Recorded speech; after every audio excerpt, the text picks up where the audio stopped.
Sa ngalan po ng ating Panginoong Jesucristo, isang mapagpalang gabi po sa inyong lahat. Welcome po sa programang Jesus is the Answer. Ako po inyong lingkod, Pastor Emeline Eliseo Gioliege, na laging nagsasabi sa inyo, purihin ang Diyos sa inyong mga buhay. Ngayong month of March ay our topic for today is talking about the hope in adversities. Pag-asa mula sa kahirapan. Mula po sa Isaiah chapter 40 verse 31, "But those who hope in the Lord will renew their strength. They will soar on wings like eagles. They will run, not grow weary. They will walk and not faint." Purihin ang Diyos sa pagkabasa ng kanyang mga salita. Tayo po'y manalangin. O amang banal na siyang makapangyarihan, maraming salamat sa pagsama mo sa amin sa buong isang buwan. At muli, this month of March ay patuloy na ikaw ang Diyos, ang siyang sumaamin. At the more na pagpalain mo kami sa mga salitang aming mapag-aralan. Maraming salamat sa Santong Espiritu na siyang patuloy na mag-take over at magsilbing guro sa aming kalagitnaan. Salamat sa mga mensahe mo na kami ay tunay na pagpalain mo sa pamagitan ng iyong mga salita. In Jesus' name we pray. Amen and amen. Hope in adversities. Ang sabi sa banal na kasulatan sa wikang Tagalog, ngunit ang nagtiwala kay Yahweh ay magpapanibagong sigla. Ang lakas niya ay matutulad sa walang pagod na pakpak ng agila. Sila'y tatakbo ng tatakbo, ngunit di manghihina. Lalakad ng lalakad, ngunit hindi magpapagod. Purihin ng Diyos na tunay nga na anuman ang sitwasyon natin na mga lingkod ng Diyos, mga anak, mga sundalo ng Diyos, salamat na laging mayroon tayong Diyos na sa kabila ng wala tayong pag-asa, lagi nandiyan ang kanyang pangako na siya yung magsusustain sa atin ng kanyang lakas, na katulad sa agila na kung wala ang lakas ng Diyos ay ang mga agilang ito ay walang magagawa. Always remember na mas higit tayo sa agila. Kung paano ang agila ay pinapanibagong sigla niya kapag ito'y dumadating na sa katandaan at nanghihina. But always remember na mas higit tayo sa agila na mahal ng ating Panginoon. Kaya kung tayo man ay dumating sa tinatawag na wala ng pag-asa, mahal tayo ng ating Diyos at sa Panginoon ay laging may pag-asa. Ano po ba itong pag-asa? Hope means a feeling of expectation and desire for a certain thing to happen or want something to happen. Umaasa na lang tayo sa lahat ng nais natin na mangyayari.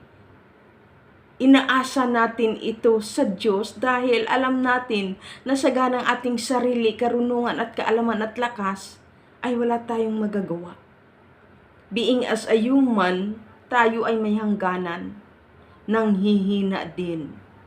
At may mga bagay na kahit anong gawin natin ay hindi lahat ng bagay ay ating maaabot at magagawa. Tanging sa tulong at patnubay ng Diyos lamang, sa pabor ng Diyos lamang nating makakamtan. Kaya likas sa ating mga tao na tinuturuan ng ating Panginoon na kahit anumang ang mangyari, kung may mga bagay man tayo ninanais, mga expectation, no, na hindi natin kayang gawin or abutin, huwag tayong mawala ng pag-asa. Dahil kapag natuto tayong umasa sa ating Panginoon, tiyak na hindi tayo bibiguin ng ating Diyos. Ano ba itong mga adversities na ito? No? What it means, the adversity. is a state of hardship, misfortune, or difficulty.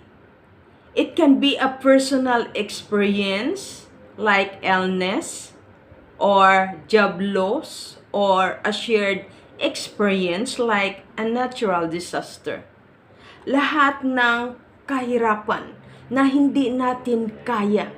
This is the adversities, no? But wag tayong mag-alala dahil sa kabila ng kahirapan, sa Diyos ay may pag-asa tayong mga tao. There are types of adversity that you may encounter in lifetime. Lagi mo itong tandaan, kaya dapat sa lahat ng oras, panahon, ay huwag tayong manangan sa ating sariling karunungan at kaalaman at lakas at kakayahan. We always put our hope in God. Dahil ang mga bagay na hindi natin kayang gawin ay magaganap sa pamagitan ng ating Panginoong Hesus kung tayo ay patuloy na umaasa na siya lamang ang Diyos na makagagawa nito sa atin bilang pabor niya sa atin na umaasa sa Kanya. Kaya ilagay natin sa ating puso't kaisipan na habang tayo nabubuhay ay talagang dapat manahan tayo doon sa pag-asa dahil kahit kailan itong mga kahirapan sa buhay ay hindi tayo lulubayan. Kaya always remember that people ay laging adversities nila sa buhay, mga kahirapan nila sa buhay. Napakadami po ngayon nakikipaglaban sa sakit at karamdaman.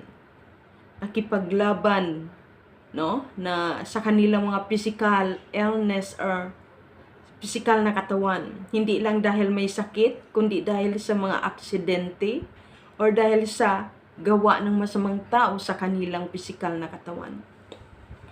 So,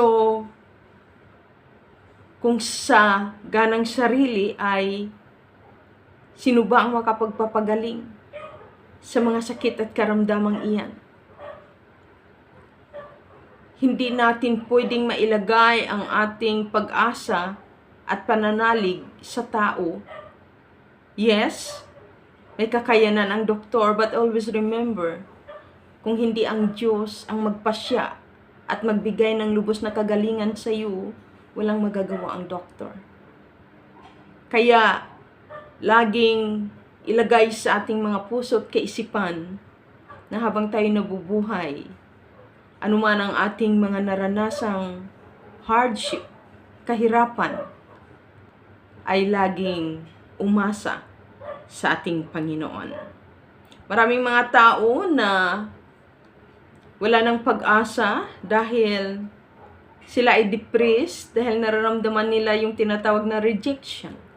Rejection sa kanyang asawa, rejection sa kanyang mga anak, rejection sa kanyang magulang, rejection ng kanyang mga katrabaho, rejection ng kanyang mga close na kaibigan. Lahat ng bagay ay nararamdaman niya na hindi siya tanggap sa mundong ito. So, don't lose your hope. Dahil kailanman, ang Diyos ay hindi tayo nire-reject. Asahan mo na kung ang lahat ng tao ay nire-reject ka, ayaw sa'yo, may Diyos na tunay na nagmamahal sa'yo at kay tagal na naghihintay na mamahalin ka at kailanman hindi ka itatakwil. Kaya don't lose your hope. Huwag kang manghinaan ng loob. Kung piling mo ay nag-iisa ka na lang sa mundong ito. And against all odds, ang lahat ay ayaw na sa'yo. But always remember na tanging may Diyos na kapag sa Kanya mo iasa ang iyong buhay habang nabubuhay sa mundong ito, siya ang Diyos na kailanman hindi ka itatakwil, hindi ka i-reject.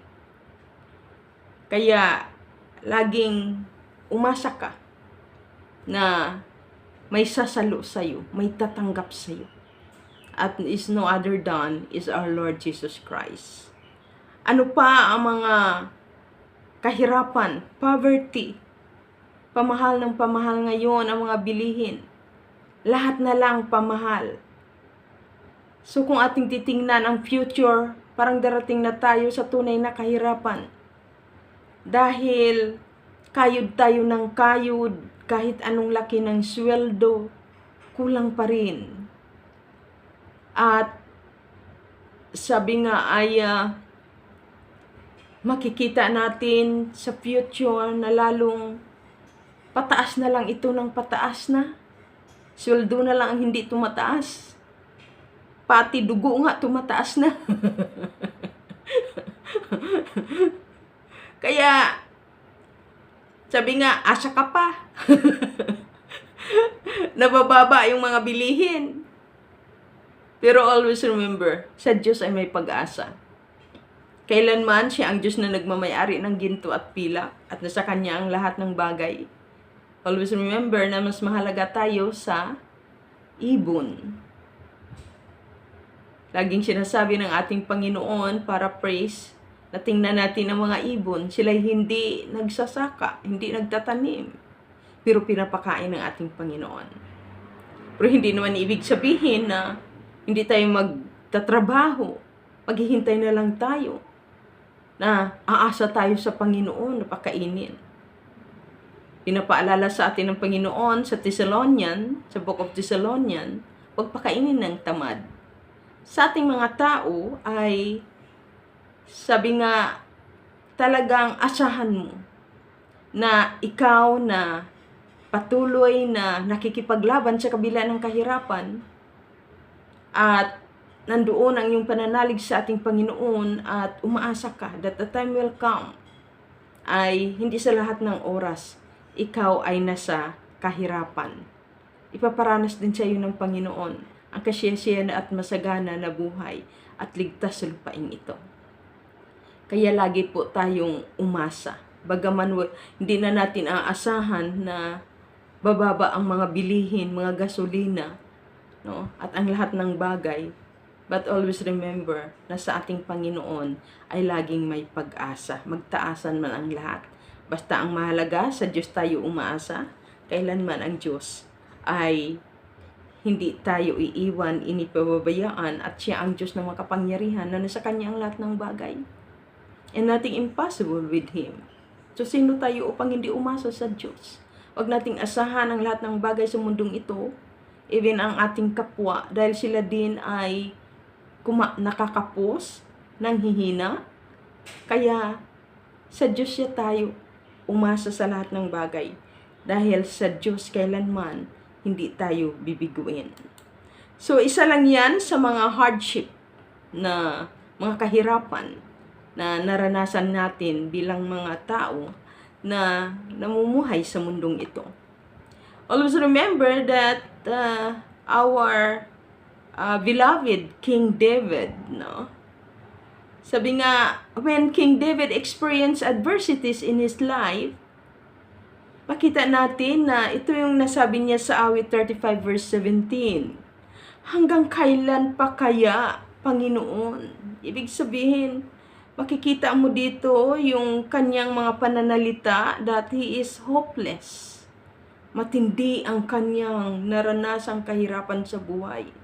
Bagaman siya ay king ng bayang Israel. At sabi nga, sinasamahan siya ng Panginoon. Pero bilang mga tao ay likas na talaga na habang tayo'y nandito sa mundong ito. And always remember, hindi tayo taga rito. At ang lubos nating kapahingahan ay tanging sa piling ng Diyos sa kalangitan. Pero habang tayo nabubuhay dito sa mundo, kahit ikaw ay pinapakamayaman, matalino, king, no? Like King David, nasa kanya na ang lahat. Na favor ng ating Panginoon, at the same time, He is the God. He is the man after God's own heart. Pero nakaranas pa ng matinding adversities sa buhay. Tayo pa kaya? na simpleng mga tao lamang. But always remember this, ang Diyos natin na katulad ng Diyos ni King David. Ang Diyos natin ay katulad ng Diyos ni King David. Na kung paano naranasan ni King David ang lahat ng kahirapan sa kanyang buhay kahit na siya ay, sabi nga, mayaman, may power, may authority, no? Binigyan ng karapatan mamahala dahil siya ay king, but nakakaranas siya ng tinatawag na kahirapan habang siya nabubuhay sa mundong ito. Kaya wag na tayong manibago, no? Lalo na sa ating mga Kristiyano. Hindi natin kakampi ang mundong ito at hindi natin kakampi si Satanas. Kaya mas natural na mararanasan natin ang lahat ng kahirapan sa mundong ito. Pero katulad ni King David, lumapit siya sa Diyos at tanging sa Diyos siya umasa. Makikita natin yung kanyang mga agony sa ating Panginoon na sa kanyang pananalita ay tunay na nahihirapan siya sa kanyang kalagayan sa buhay kahit na siya ay hari. Kaya sabi niya, hanggang kailan pa kaya, Panginoon, maghihintay ako sa mahal mong tulong, no? Siya na yung the man after God's own heart. Pero parang pakiramdam ni King David ay para siyang nag-iisa. Parang hindi siya tinutulungan ng Diyos dahil sa patindi ng kanyang nararamdaman na kahirapan sa buhay. Sabi niya, iligtas mo ako sa ganid na leon, sa paglusob nila't mga pagdaluhong. So, kinukumpara niya ang kanyang mga kalaban na parang katulad ng leon kapag lumusob sa kanya, lalapain talaga siya. Kaya dumating siya sa matinding hirap, hindi lang physical, kundi emotional and mental. Naranasan niya ang tinatawag na depression. Kaya ito na yung kanyang daing sa Diyos. Halos nababasa na ng Panginoon na sa kanyang pananalita ay unti-unti nang nawawala ang kanyang pag-asa at ang masakit man parang unti-unti nang mawawala ang kanyang pananalig sa Diyos. Dahil sa tindi ng hirap at parang ang akala na niya, ang damdamin na niya ay hindi siya tinutulungan ng Diyos na kahit siya hirap na. Sabi niya sa awit 35 verse 19, huwag mong tutulungan ang mga kaaway. Magtawa sa aking mga kabiguan. So parang sa isang tao na may depress, na sabi nga parang wala ng pag-asa, normal na tao na maranasan ito na katulad ng naranasan ni King David, na minsan parang nakikita mo yung mga gumagawa pa ng kalikuan, gumagawa pa ng kataksilan sa iyo. Sabi nga, ikaw sa biyaya ng Diyos bilang Kristiyano nagpupumilit ka, masunod ang kalooban ng Diyos, nagpakatatag ka, na lumakad sa kabanalan at katuwiran. Pero parang ikaw yung nahihirapan. Samantala itong mga gumagawa sa iyo ng kasalanan, kataksilan, ay parang sila pa ang nananagumpay, parang sila pa ang nananagana, at parang wala lang sa kanila, parang hindi sila pinapalo ng Diyos, parang sila pa ang nakakakuha ng favor. Kaya ito rin ang nararamdaman ni King David, na parang ang mga kaaway pa niya ang parang nananagumpay at pinagtatawanan siya habang nakikitaan na siya ay hirap na hirap sa kahirapan na ginagawa nila sa kay King David. So sabi niya, gayon din ang namuhi, no? Wala mang dahilan magalak sa aking mga kalumbayan. So nakikita niya na habang ako'y hirap na hirap, parang wala lang ang amoy, parang wala ang tulong ng Diyos. And nakikita niya na lalong tumatawa sa kanya ang kaaway. So, ganun na yung damdamin ng isang taong na-depress na or unti-unti nang nawawala ang kanyang lakas nalulumbay na siya, nanghihina na siya, at ang feeling na niya ay parang hindi na siya tinutulungan ng Diyos. At parang panig pa ang Diyos doon sa kanyang mga kaaway. So, makikitaan mo na nawawala na ang pag-asa ni King David sa Diyos. At sabi pa niya sa awit 35 verse 22, ngunit ikaw, Yahweh. Kaya ito yung napakaganda sa mga kilala natin kung sino yung ating tunay na Diyos. Si King David, dumadating siya sa ganong klaseng sitwasyon, pero always remember na siya mismo inuutusan niya yung kanyang kaluluwa na lumakas. O kaluluwa, kung magpuri ka sa iyong Panginoon. So, hindi niya hinahayaan na lubusang madepresya o mawalan siya ng pag-asa o pananampalataya sa ating Panginoong Diyos. Kaya binawi niya, pinipilit niyang muling bumalik sa Panginoon at patuloy kamtin ang pag-asa at kalakasan na mula sa ating Diyos. Nandoon na nire-renew niya yung kanyang mind, yung kanyang emosyon, no? Kaya binawi niya sa awit 35 verse 22. Ngunit ikaw, Yahweh, ang nakababatid. Kaya Panginoon, huwag kang manahimik. Huwag mong iiwanan ako sa hinagpis. See? So, unti-unti niyang hinihingi, no? Kinukuha ang lakas mula sa Panginoon. At habang kinukuha niya ang lakas mula sa Panginoon, unti-unti ring nabubuo at lumalakas ang kanyang pag-asa sa ating Diyos. Those who hope in the Lord shall renew their strength. Tunay nga na huwag nating hayaan na mawala ang ating pananampalataya, higit sa lahat ng ating pag-asa sa ating Panginoong Diyos. Dahil, sabi nga, kapag hahayaan natin na lubos na tayong mag-take over ang depression, no? Sa ating buhay, ang kahinaan, napakahirap. Dahil tunay nga na ang pangako ng Diyos na those who hope in the Lord shall renew their strength. Sa Isaiah chapter 40 verse 31, but those who hope in the Lord will renew their strength. They will soar on wings like an eagle. So kaya wag nating hayaan na mawala ang ating pag-asa sa Diyos, dahil ang pag-asang ito ang siyang dahilan upang bumalik sa atin ang kalakasan na mula sa ating Panginoong Jesucristo. Maging katulad tayo ng mga pakpak ng agila, no? Na ang pakpak ng agila ay kaya niyang lumipad sa pinakamataas na lugar hanggang sa ituktok ng bundok upang makarating siya doon kung saan siya doon nakatira, no? At kaya niya ring lumipad at mag-balance doon sa itaas ng dagat upang kumuha ng kanyang kakaining isda, no? Or hayop.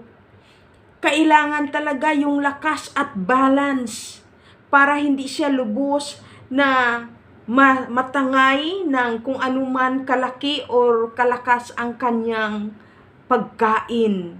Kung anuman kalakas yung isda na kanyang hinuli or dinagit. Kaya kailangan malakas ang kanyang pakpak, dahil kung hindi, madala siya ng malaking isda, no? Sa ilalim ng tubig, at dangerous sa kanya yun. Pwede siyang mamatay. Kaya, sabi nga, habang lumalaban siya at mabuhay upang makakain, kaya kailangan ganun kalakas ang kanyang wings at mailipad niya ito kahit anong laki ng kanyang huli. Mailipad niya ito at madala niya sa kanyang nest doon sa ituktok ng bundok na kung saan doon siya naninirahan. So, they will run and not grow weary. They will walk and not be faint. So makita natin na kapag bumalik ang ating pananampalataya at higit sa lahat, ang ating pag-asa sa Diyos, katulad ng pakpak ng agila, ang ating buhay ay muling tatatag lalakas at nakahanda muli tayong harapin ang hamon sa araw-araw ng ating buhay, ang hamon ng kahirapan. At kailanman, kapag bumalik na muli ang ating lakas mula sa pag-asa natin sa ating Panginoong Jesucristo, tunay nga na tayo'y makakamtan natin ang lubos na pananagumpay, no? At mapapahiya ang kaaway sa ating mga buhay. At mapaparangalan ang Diyos minsan pa. Dahil sa tagumpay na ating nakakamtan habang tayo nabubuhay. Dahil sa lakas ng Diyos na sinusustain sa atin sa pamagitan ng ating pag-asa sa Kanya. So, kaya huwag mawala ng pag-asa. Bakit? Dahil ang pangako ng Diyos, God's help for those who hope in Him. Tutulungan talaga tayo ng Panginoon. Hindi niya tayo pababayaan. Lagi niya ang sinasabi na mas mahalaga tayo sa ibon. Ang ibon ay tinutulungan niya upang mabuhay na kahit isang kuyom na lang, napakaliit na ibon. Tayo'y tao, kawangis niya. Tayo pa kaya pababayaan ng Diyos? Basta ang mahalaga ay manatili na tayo'y umasa sa Diyos. Anong man ang sitwasyon sa buhay, huwag mong hayaan na magapi ka ng iyong kalungkutan and discouragement sa buhay. Sabi nga, God's help for those who hope in Him. Psalms 33 verse 18, but the eyes of the Lord are on those who fear Him, on those whose hope is in His unfailing love. Ang may takot sa Diyos at nagtitiwala sa Kanyang pag-ibig ay kinakalinga. Kaya huwag mawala ang ating pag-asa sa Diyos at paghariin natin ang ating banal na pagkatakot, no? Sa ating Panginoon. Huwag tayong maghinagpis, huwag tayong magmalaki, or huwag nating ipamukha pa sa Panginoon na tila bang sa kabila or sa gitna ng ating kahirapan ay parang walang magagawa ang Diyos sa ating buhay. Huwag nating hayaan na insultuhin natin ang ating Panginoon. Kundi patuloy na katulad ni King David, let's praise and worship to the Lord. Hayaan mo na patuloy na i-acknowledge natin ang kadakilaan ng ating Diyos na siyang makagagawa ng lahat ng bagay. Tunay nga na makita ng Panginoon na siya ang ating pag-asa habang tayo nabubuhay sa mundong ito.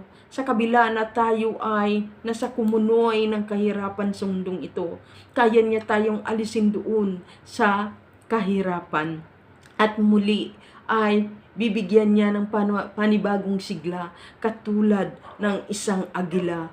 Ang ating pananampalataya or ang ating pakpak espiritual ay muling lilipad at magawa nating mag-soaring high sa himpapawid o kahit ano pang mga unos or bagyo, no?